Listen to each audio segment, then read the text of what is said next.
va débuter cette table ronde autour de la sécurité sociale et l'imbrication aussi avec le monde de la mutualité. C'est une table ronde que nous tiendrons durant 45 minutes à peu près, et derrière il y aura une séance de questions-débats si vous avez des interventions que vous souhaitez faire.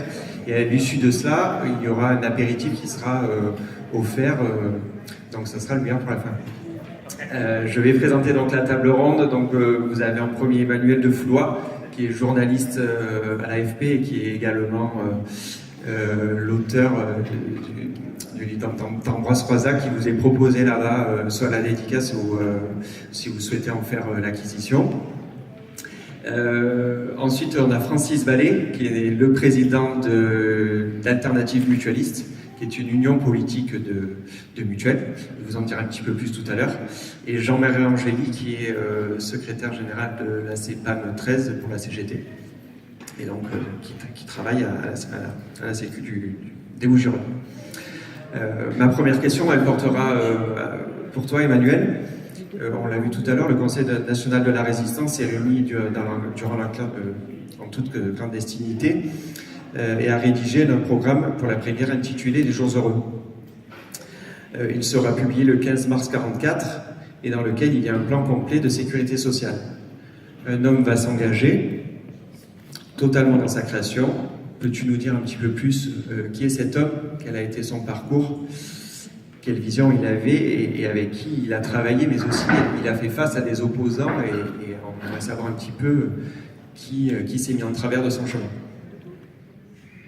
Merci Thomas, bonsoir à toutes et à tous. J'espère que vous allez bien après ce bon spectacle d'Elisabeth. Merci de l'invitation. Donc effectivement, j'ai écrit un livre sur Ambroise Croizat et je m'exprime à titre personnel, au titre d'auteur de ce livre. Bon, alors écoutez, Ambroise Croizat, 1901-1951, donc vous voyez, il n'a pas vécu très, très vieux, il est mort assez jeune. Et en 1914, quand son père part à la guerre, il doit travailler, il arrête l'école et il devient apprenti ajusteur. Donc il va rentrer dans la métallurgie. En fait, à 2 reprises, quand il était petit en Savoie, parce qu'il vient de Savoie, son père avait voulu fonder un syndicat, c'était vraiment le début du syndicalisme, la CGT est née en 1895, et par 2 fois il a été mis dehors et ils ont dû quitter le village où ils habitaient. Et en plus, Ambroise Croizat a vu des accidents de fours qui explosaient, des gens qui mouraient ou qui avaient des accidents du travail et des choses graves. Et donc, si vous voulez, tout petit, entre 5 et 10 ans, il a été très marqué déjà par ce qu'a fait son père et par les difficultés pour défendre les conditions de travail de ses camarades. Donc, en fait, dès qu'il a 14 ans, il va se syndiquer au syndicat des métaux CGT de Lyon, donc très jeune. Ça va marquer vraiment son destin, puisque je vous fais court, mais en 1928, enfin, il va être très, très tôt en 1917 à la SFIO. Quand va y avoir la scission au congrès de Tours, il va être communiste. Et surtout, assez jeune, très tôt, en 1928, il va être le secrétaire de la Fédération des métaux de la CGTU, donc c'était la partie communiste de la CGT avant la réunification, si vous voulez. Et en 1936, à la réunification CGT-CUTU, il est le secrétaire général de la Fédération des métaux réunifiés. Et il va être élu député communiste du Front populaire, la même année. Une première chose que si vous voulez, qui est à mon avis importante que vous reteniez, c'est que cette Fédération des métaux, dans ces années 36-37, elle passe de 46 000 à 832 000 adhérents. C'est-à-dire que, en quelques mois, Ambroise Croizat va se retrouver à la tête de la plus grosse fédération des métaux, de la plus grosse fédération syndicale, CGT, et la plus grosse fédération de métiers de toute la France. En 1945, quand il va devenir ministre, en fait, sur les 5 millions d'adhérents de la CGT, il y a 1 million d'adhérents à la fédération des métaux. Donc c'est vraiment ça la clé qui explique pourquoi parmi les 5 ministres communistes de novembre 1945, il a le travail, il est au ministère du Travail. 5 ministres communistes parce que donc le PCF gagne les élections et le premier parti aux premières élections législatives d'après-guerre, 21 octobre 1945, 27%. Et donc, comme je vous ai dit, la CGT a 5 millions d'adhérents. Donc si vous voulez, en plus, le patronat a été discrédité par la collaboration avec les nazis. Donc si vous voulez, si on fait un résumé, on a un rapport de force qui est inédit dans l'histoire de France, qui n'a pas existé à d'autres moments. Et c'est dans ce cadre de ce rapport de force que Ambroise Croizat, ministre du Travail, va mettre en place un certain nombre de réformes en à peine 18 mois au ministère. Et en fait, cet ouvrier qui va être ministre du Travail, c'est le seul ouvrier ministre du Travail de toute l'histoire où ce poste a existé depuis 1906. Cet ouvrier va en fait avoir le bilan social le plus important, le plus réussi, de plus grand progressisme de tous les ministres du Travail de la République. Alors c'est quoi son bilan social? C'est d'abord la création de la sécurité sociale, avec le haut fonctionnaire Pierre Laroque. Alors je vais y revenir, mais il n'y a pas que ça, on pense souvent à lui là-dessus, mais il n'y a pas que ça. Il y a aussi les comités d'entreprise, la loi sur les comités d'entreprise. Il y a aussi la création de la médecine du travail, Elisabeth en a dit 2 mots tout à l'heure. Et puis il va faire passer aussi un décret salarial d'égalité homme-femme. Alors vous comprenez bien que ça ne va pas rentrer en pratique tout de suite, puisque même encore aujourd'hui, il n'y a pas l'égalité. À l'époque, c'était 60%, aujourd'hui, il y a encore 20% de différence. Mais en tout cas, légalement, à l'époque, il y avait encore un abattement de 10% qui était légal sur le salaire des femmes. C'est-à-dire, vous étiez un standardiste téléphonique, c'était marqué dans les conventions collectives, 1800 francs pour un homme, 1600 francs pour une femme. C'était légal. Il y avait une discrimination légale. Au moins, il dit on arrête ça et il fait passer un décret. Toutes ces réformes, en gros, il les fait passer, ces lois, il les fait passer en 1946. Alternative mutualiste a reproduit 2 pages de mon livre, là vous verrez tout à fait à l'entrée sur une banderole, vous avez la liste des lois qui sont attribuables à Croizat. Et donc n'hésitez pas à les voir. Et c'est un nombre de réformes absolument inédites. Ça va transformer la vie des gens, puisque donc c'est surtout par la sécurité sociale. Je vous rappelle, il y avait 4 branches, l'assurance maladie, les retraites, les accidents du travail et maladies professionnelles, et les allocations familiales. En quelques années, la vie des gens va être absolument changée. L'espérance de vie va énormément augmenter, va passer de 60 ans à 80 ans en gros. La mortalité infantile va énormément baisser. Et donc ça, on le doit à un cégétiste et communiste. Et dans les premiers mois de 1946, il va falloir aller vite, parce qu'il y a effectivement des oppositions à la création du régime général de sécurité sociale. Et pour bâtir les caisses, les militants de la CGT, vous avez dû le voir dans le film La Sociale, mais c'est un fait historique avéré, vont jouer un rôle extrêmement important pour bâtir ces caisses, à peu près une caisse par département, un peu plus. Et alors, donc, cet homme, voilà, qui est cet homme, quel est son parcours, quelle est sa vision? Donc une vision extrêmement humaniste et de défense des droits sociaux, d'amélioration des conditions de vie et des conditions de travail, de mettre à l'abri du besoin et des incertitudes du lendemain les gens, parce qu'avant la guerre, la plupart des gens des classes populaires, et en tout cas la classe ouvrière, les gens n'avaient pas ces protections-là, notamment la quasi-gratuité des soins de santé ou des retraites quand leur vie professionnelle s'arrêtait. Sa vision, c'est ça, une vision extrêmement humaniste. Donc, il travaille avec lui, effectivement, sur la sécurité sociale. Je vous l'ai dit, c'est le haut fonctionnaire Pierre Laroque. Pour moi, il ne faut pas les opposer. Pendant longtemps, effectivement, Croizat a été effacé de la mémoire historique et en tout cas de l'histoire institutionnelle au profit de Laroque. C'est encore le cas, d'ailleurs, par exemple, à l'école des cadres de la Sécu, il n'y a toujours pas d'amphithéâtre Croizat. Et donc, on mettait que lui en avant, en tout cas dans les élites de ce pays, Laroque, mais c'est pas vrai, il a vraiment créé la Sécu avec Croizat. Mais en revanche, si on veut réhabiliter Croizat, le mettre à sa juste place, il ne faut pas pour autant minimiser, à mon sens, Laroque. Et donc, qui s'oppose à la mise en place de la Sécu? Alors ça, c'est très important, parce que au fil on nous a un peu enseigné une histoire où il y avait une sorte de consensus à la Libération, tous les partis étaient d'accord. C'est largement faux, ce serait plutôt un compromis qui a eu lieu, mais une partie des gens, en fait, une partie du paysage politique était contre le régime général et en particulier la caisse unique. Je vous explique en 2 mots, et je ne dépasse pas mon temps, j'ai encore 2 minutes, ouais. si vous voulez, avant-guerre, il y avait les assurances sociales. Il y avait plus de 1000 caisses. Mais en fait, c'était des caisses patronales, des caisses chrétiennes, des caisses mutualistes. Il y avait quelques caisses vraiment syndicales, si vous voulez, ouvrières, mais elles étaient minoritaires. Il y avait beaucoup de caisses patronales et chrétiennes. Par exemple, si vous vouliez toucher les allocations familiales, le plus souvent, c'était les patrons qui vous les versaient. Quand vous deviez être indemnisé d'un accident du travail, c'était un groupe privé, et souvent l'indemnisation et son traitement prenaient beaucoup de temps, et vous n'étiez pas forcément... Voilà. Et donc, pour un gage d'efficacité, pour que tout le monde soit bien indemnisé et que le système marche bien, au lieu de cette myriade de caisses qui fonctionnaient très mal, la Sécu, c'est la création d'une caisse unique avec 4 risques, et vous dépendez d'une seule caisse, voilà, au lieu d'aller demander vos remboursements à droite et à gauche, ça ne marchait pas du tout.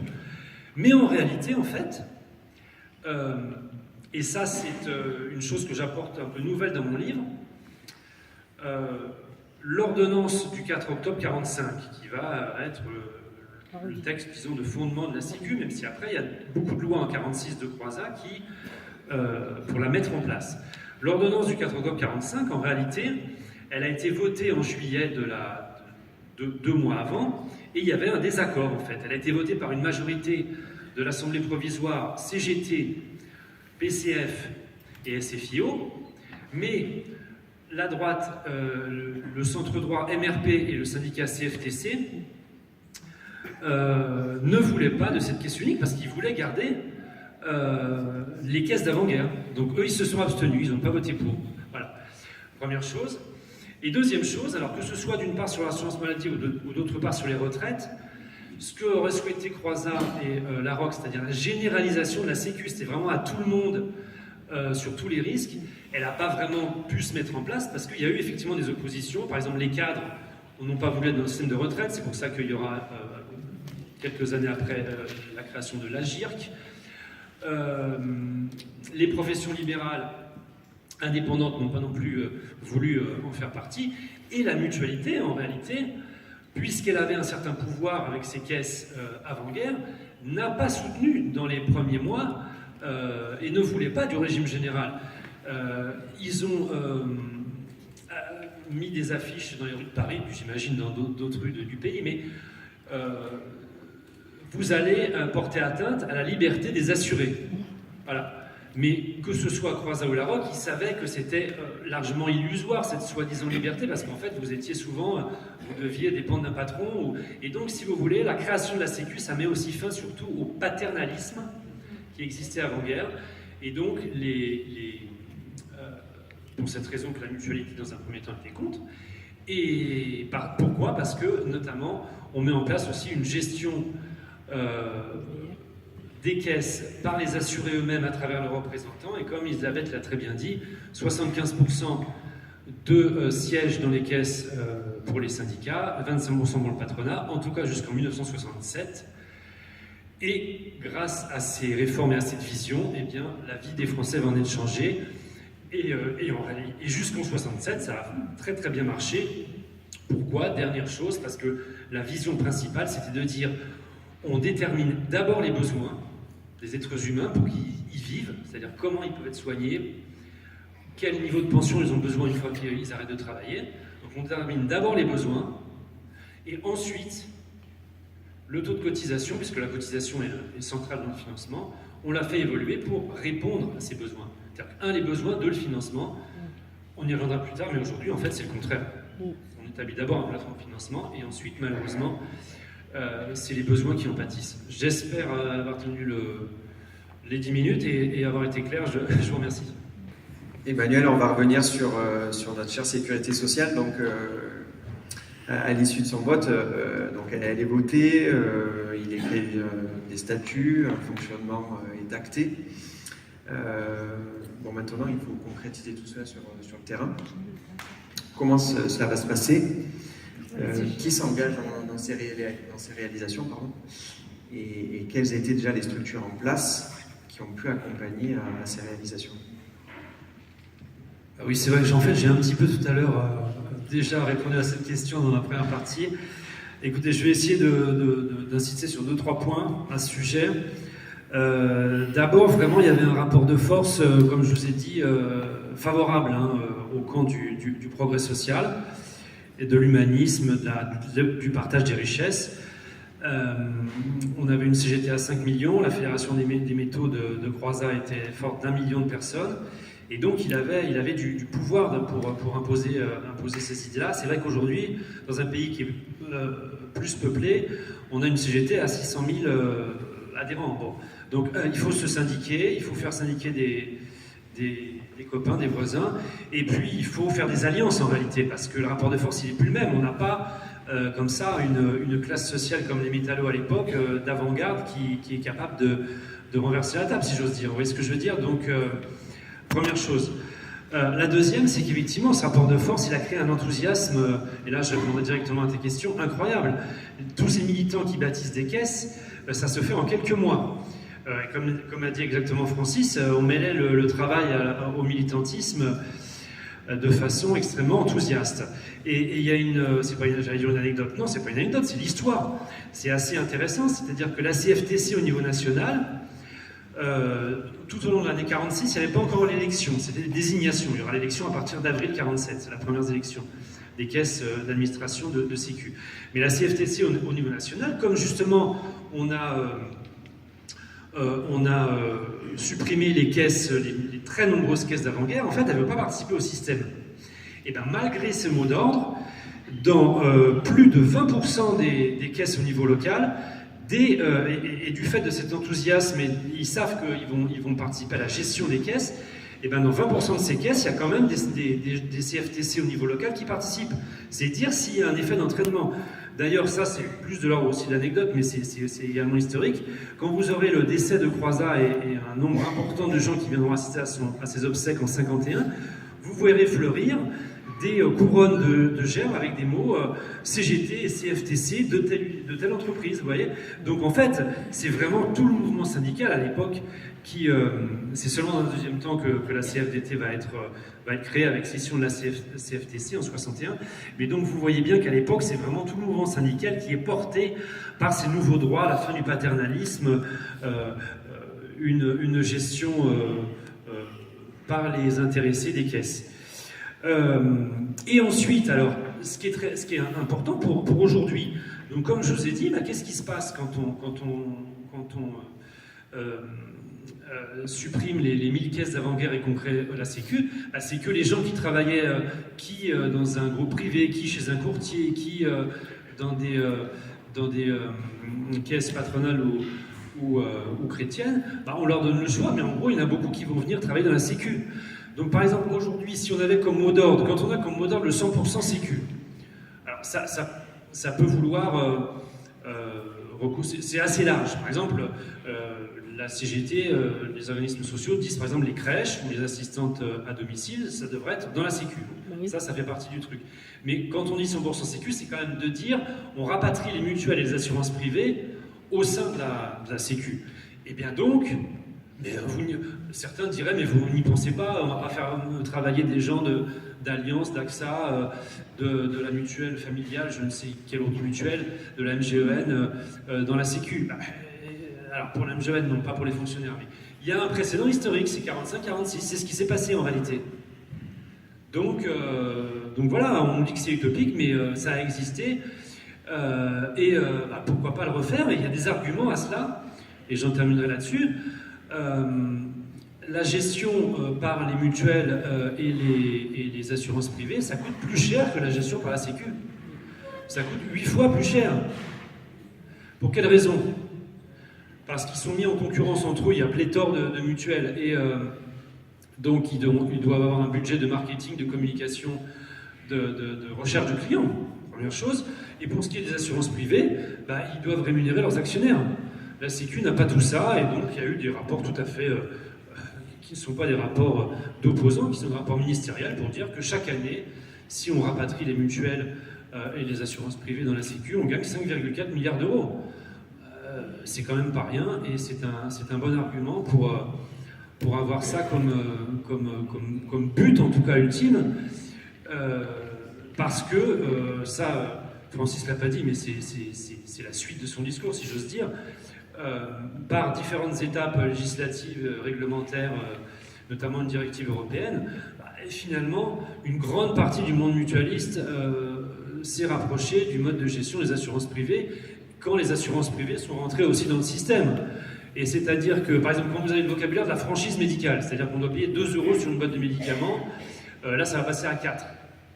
Ça, c'est nous qui payons. Donc, là, quand la boîte de Doliprane, qui est le médicament le plus vendu de France, elle est à 2,18 et que vous payez 2 € sur la boîte de médicaments, vous voyez le truc. Bon.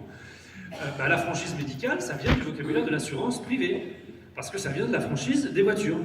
Ça n'existait pas avant les années 80. Et donc, on a petit à petit eu une dérive de ce mouvement mutualiste vers le mouvement d'assurance privée. Évidemment, vous comprenez bien, à but lucratif, donc de transfert en fait de notre argent et de l'argent public vers des profits privés. C'est exactement le contraire de ce qu'ont voulu créer Croizat et Larocque en 45-46. Et résultat, on a des... Je vous disais que cette sécu de 45-46 avait amélioré énormément la santé des Français. Eh bien, en fait, depuis maintenant, ces politiques néolibérales, depuis une trentaine d'années, c'est le contraire. L'OMS plaçait encore le système de santé français comme le meilleur du monde en l'an 2000. L'OMS, pardon, l'Organisation mondiale de la santé, le système de l'ONU de la santé placé là, et ce n'est plus le cas aujourd'hui. En termes de mortalité infantile, on recule. On a les accidents du travail qui sont mortels, pardon, qui sont les plus élevés pratiquement en Europe. Et voilà, c'est le résultat de cette privatisation d'une partie de la Sécu, de ce transfert à des mutuelles et à des assurances privées. Donc revenons à l'esprit de Croizat, à l'esprit de 45-46. Mais pour ça, effectivement, il faut du rapport de force. Merci.